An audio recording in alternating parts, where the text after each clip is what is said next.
Hello, and welcome to the first episode in a series on theme parks, and more specifically, themed environment practices and integration. To tell you a little bit about myself, I am a themed environments professional with a background in media and commercial real estate.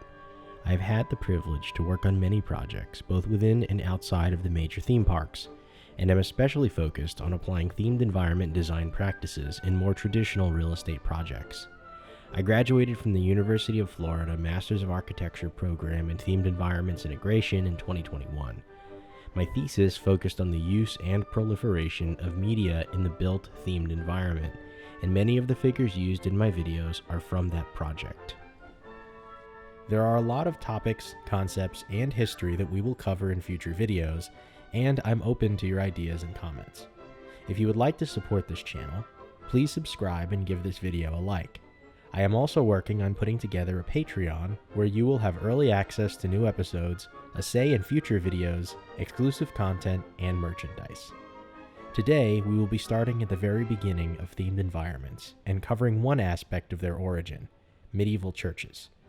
I don't see this topic discussed much in the broader theme park mediaverse and find it to be an interesting plot point in the history of themed spaces. Enjoy the video. Theme parks are an ever-present feature of the modern societal landscape. They are places built on cultural iconography and intellectual property. Story-driven environments where guests enter into a learning relationship with the story, the environment, and other participants. I want to make a clear distinction, though, between the broad term theme park, which is used to describe everything from a non-themed amusement park to Disneyland, and the more focused but encompassing term themed environment. The key difference being that true themed environments are narrative-driven. This narrative element is exactly what links theme parks and themed environments to a much more ancient history. Themed environments can trace their lineage back to gardens as far back as the Middle Ages, but another institution also employed many of the mechanical effects and theming that we see in modern theme parks: churches. The Romanesque churches that predate the Middle Ages were dark, single-tone spaces with slit windows and dark naves. By contrast, Gothic churches were themed environments built to immerse the guest in the story of God as the sole creator and all-powerful author of the world. This narrative permeated daily life. Everything in the world contained meaning and purpose.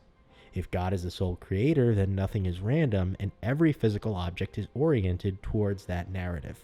Cities were then designed and themed around that central story, imbued with layers and layers of meaning, with reference not towards a government or nation, but to the church. The physical building of a church being the first third place. For those of you not familiar with this concept, the third place is the social surroundings separate from the two usual social environments of home and the workplace. Today, third place can refer to a number of environments, including cafes like Starbucks, public places like libraries and parks, and still includes churches. The other core component in Gothic churches of the Middle Ages was how they displayed power. The display of power in a church during the Middle Ages, beyond their political affiliations, was through theming. Many of the tools used today by themed environment designers was on full display in these buildings. Light, sound, forced perspective, scent, and touch were all used to immerse churchgoers into the narrative. Church architecture moved from closed-off, dark spaces to large atriums adorned with carved set dressings and bathed in light. Incense was burned, and like the scent cans used today on attractions like Soarin', added an olfactory dimension to the already immersive space.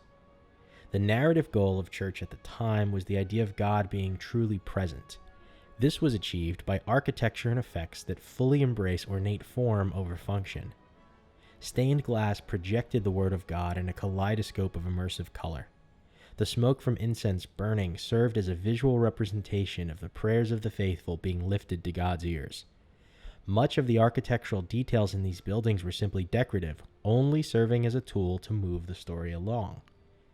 Years later, Protestant Reformation would expose much of the set dressing and mechanical effects, and today historians uncover the thematic elements in ruins and artifacts. The Middle Ages was an important time, though, for themed environments. This concept is not often explored in other theme park content, But the churches of the Middle Ages allowed a society to realize that stories were not just written text or oral traditions, rather, they were experiences that could be lived. I hope you enjoyed this exploration of early themed environments. We are working on new videos across a broad range of topics in the themed environment space. Feel free to comment below, and don't forget to like and subscribe. I'll see you next time.